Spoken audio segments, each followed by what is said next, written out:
Dietro le luci e i suoni di Napoli si nasconde un'altra città. Una città invisibile, scolpita tra le ombre dei vicoli e le pieghe del tempo. È la Napoli dei simboli nascosti sulle pietre, delle chiese che celano enigmi. Dei principi alchimisti e degli artigiani che mescolavano arte e magia.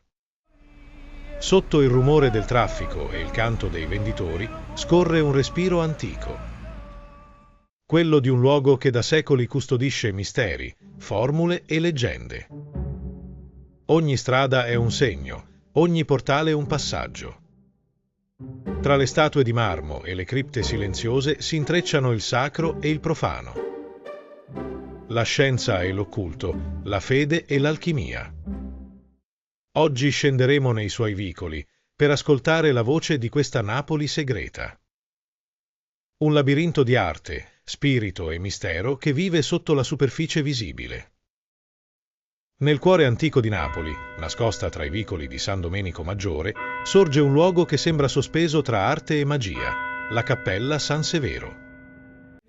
Qui il silenzio è sacro e la luce che filtra dalle finestre scolpisce nel marmo un mistero eterno, il Cristo velato, capolavoro di Giuseppe Sammartino. Un corpo umano scolpito con tale perfezione da sembrare vivo, coperto da un velo trasparente che sfida ogni legge della materia. Ma dietro quella meraviglia di pietra si nasconde un enigma più profondo. Il committente dell'opera, Raimondo di Sangro, principe di San Severo, non era soltanto un nobile illuminato. Era un inventore, un mecenate, uno studioso dei segreti della natura e, secondo molti, un alchimista. Si racconta che nei sotterranei del palazzo il principe conducesse esperimenti misteriosi, cercando la formula per trasformare la materia, per comprendere il legame tra il corpo e l'anima. Ogni statua della cappella, ogni simbolo inciso, sembra parlare la lingua dell'alchimia.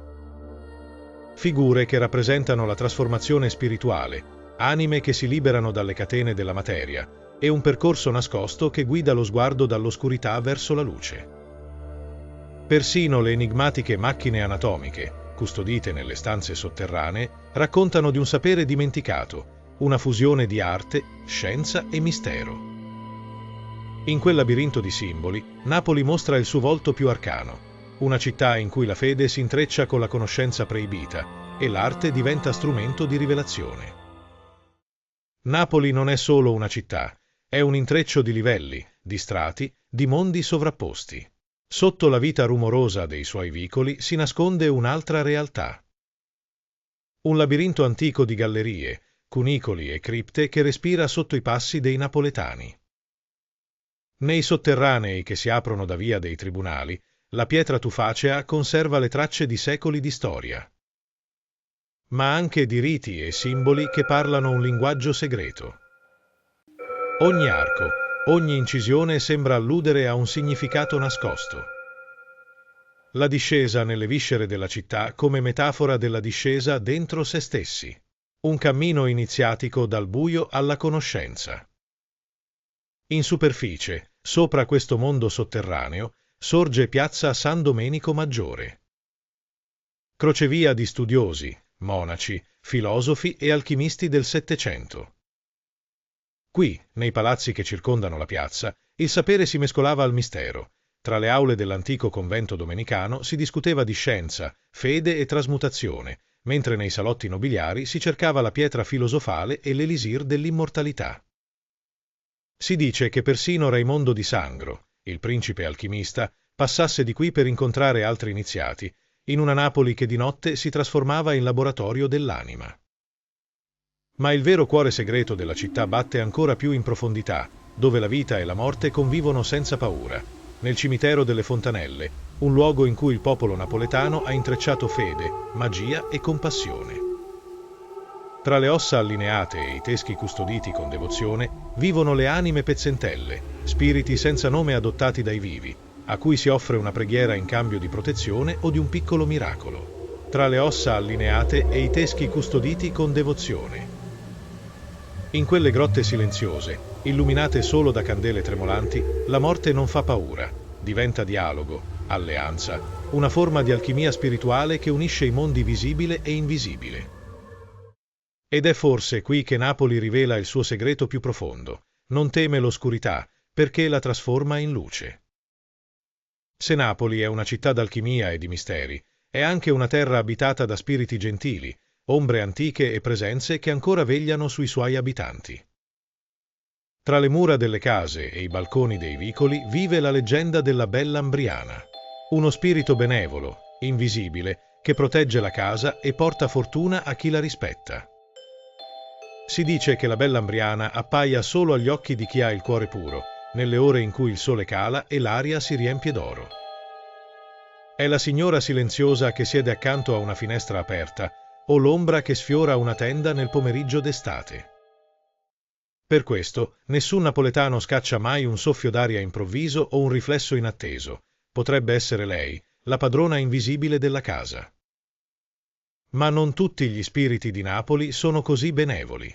Nei quartieri spagnoli, dove la città pulsa di vita e di segreti, ancora si parla delle streghe napoletane, donne sagge e temute, custodi di un sapere antico tramandato sottovoce, di generazione in generazione.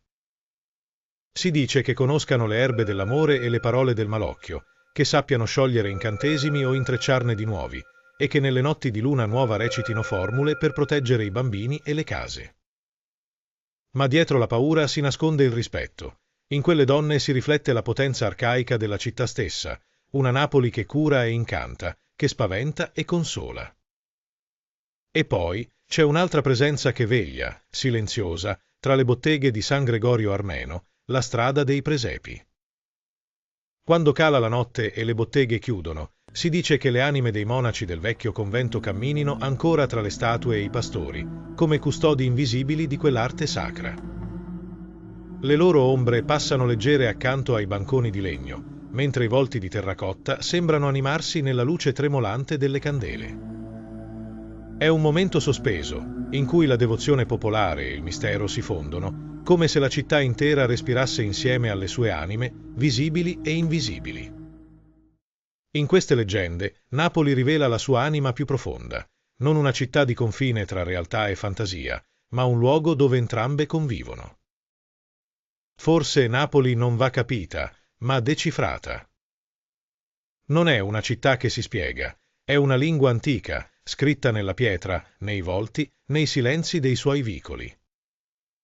È un codice di arte, di spirito e di alchimia, dove ogni simbolo racconta un segreto e ogni ombra rivela una luce nascosta. Le sue chiese parlano con il linguaggio dei simboli, le sue strade con quello dei sogni e il suo popolo, con il cuore. In ogni finestra che si apre sul golfo, in ogni voce che risuona tra le piazze, c'è l'eco di un mistero che non si lascia svelare del tutto. Perché Napoli non è solo un luogo, ma un essere vivente, un'anima in continua trasformazione. È materia e spirito, luce e ombra, scienza e superstizione, preghiera e incanto. E continua a parlarci, come un oracolo antico, a chi sa fermarsi, osservare e soprattutto ascoltare. Forse è questo il suo vero segreto. Napoli non si possiede, non si domina, si ama.